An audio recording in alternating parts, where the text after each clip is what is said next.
Hi friends, అందరం get together అయినప్పుడు మన ఫ్రెండ్స్ అందరం కలిసినప్పుడు ఏదో ఒక గేమ్ ఆడాలనుకుంటాం కదా. అందులో మనకి ముందుగా గుర్తొచ్చేది తంబోలా.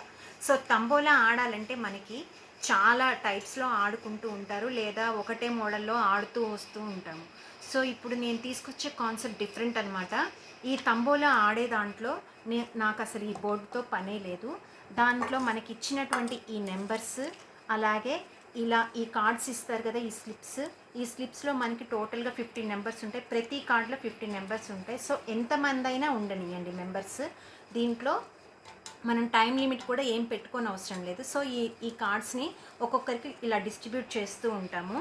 డిస్ట్రిబ్యూట్ చేసిన తర్వాత ఈ గేమ్ని ఎలా స్టార్ట్ చేస్తున్నానంటే, నేను ఇప్పుడు ఇద్దరికి జస్ట్ ఒకరికి ఎక్స్ప్లెయిన్ చేస్తున్నాను. ఇలా ఈ కార్డ్స్ ఇచ్చిన తర్వాత వాటిని నెంబర్స్ కనపడకుండా బ్యాక్ తిప్పేసి పెట్టుకోవాలి. తిప్పేసి పెట్టిన తర్వాత ఈ నెంబర్ డిజిట్స్ ఉన్నాయి కదా, వీటిని ఏం చేయాలంటే మనం స్టార్ట్ చేసి మంచిగా కలుపుకొని ఏం చేయాలంటే 15 ఉంటాయి కాబట్టి ప్రతి ఒక్క మెంబర్ని వచ్చి పిలిచి 15 కార్డ్స్ తీయమని చెప్పాలి. 15 డిజిట్స్ 1 4 5 6 7 8 9 10 11 12 13 14 15. సో ఇలా మనం నెంబర్స్ తీసుకున్నాము. ఇందులో ఎందుకంటే మనకి నెంబర్స్ కనిపించినా కూడా తప్పేం లేదు, ఎందుకంటే మనకి ఆ నెంబర్స్ ఏంటో తెలియదు కాబట్టి మనం తీసాము. సో ఇప్పుడు ఫర్ సపోజ్ ఒక కార్డ్ తీసాను, అందులో ఏమేమి వచ్చాయో చూద్దాము. 6 వచ్చింది, ఇది 0 నథింగ్ రాలేదు.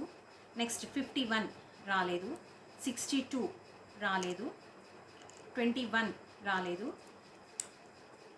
59 రాలేదు, 4 no, 28 no, 48 no, 42 వచ్చింది, 56 no, 16 ఓకే, 41 రాలేదు, 86 రాలేదు, 14 రాలేదు. సో ఇది లక్ బేస్ మీదనే.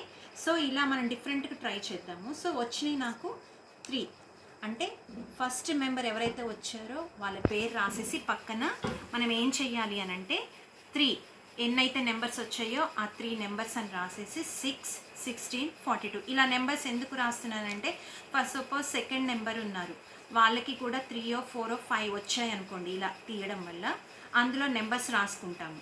అలా రాసుకోవడం వల్ల ఎవరికైతే సేమ్ నెంబర్ రిపీట్ అయిందో వాళ్ళందరికీ లాస్ట్లో ఎంతమంది మెంబర్స్ అయితే అంతమంది వచ్చిన తర్వాత ఆ వచ్చిన మెంబర్స్ ప్రకారంగా మనం కౌంట్ చేసుకోవడానికి ఉపయోగపడుతుంది. అంటే విన్నర్ని అనౌన్స్ చేసేటప్పుడు అలా టై బ్రేక్ వచ్చినప్పుడు ఆ నెంబర్స్ని మనము కౌంట్ చేసుకొని దాని ద్వారా కూడా మనం విన్నర్ని అనౌన్స్ చేయొచ్చు. ఇప్పుడు ఇందులో విన్నర్ని ఎలా అనౌన్స్ చేయాలి అని అంటే, ఎవరైతే ఆడిస్తున్నారో కండక్ట్ చేస్తున్నారో గేమ్ని వాళ్ళు వచ్చేసి వాళ్ళ ఇష్ట ప్రకారంగా ఎవరైతే ఎక్కువ నెంబర్స్ వస్తాయో 15 నెంబర్స్లో ఫర్ సపోజ్ కొంతమందికి 11 రావచ్చు, లేకపోతే 10 రావచ్చు. సో ఎక్కువ నెంబర్స్ ఎవరైతే తీస్తారో వాళ్ళకి ఫస్ట్ ప్రైజ్. అందులో 10 నెంబర్స్ వచ్చాయి కాబట్టి 10 × 5 50 రూపీస్ ఇచ్చేయండి. అలా టోటల్గా మనము ఒకవేళ 15 మెంబర్స్కి కండక్ట్ చేస్తున్నాం అనుకో, టోటల్ మీరు 700 రూపీస్ అనుకుంటే ఆ 700 రూపీస్ అయిపోయేంత వరకే మనం ఈ గేమ్ని కండక్ట్ చేయాలి. సో 15 మెంబర్స్కి అలా ఈక్వల్గా ఈ అమౌంట్ని స్ప్లిట్ చేసేయాలి. సో ఇలా ప్రతి ఒక్కరు వచ్చి ఇలా ర్యాండమ్గా కార్డ్స్ డిజిట్స్ పిక్ చేసి ఎన్ని వస్తే అన్ని కౌంట్ రాసుకోవాలి, ఆ నెంబర్స్ రాసుకొని ఇలా తంబోలా గేమ్ని డిఫరెంట్గా ఆడొచ్చు ఫ్రెండ్స్. నాకు తెలిసి మీకు ఈ గేమ్ నచ్చుతుందని అనుకుంటున్నాను. Thank you for watching. Bye.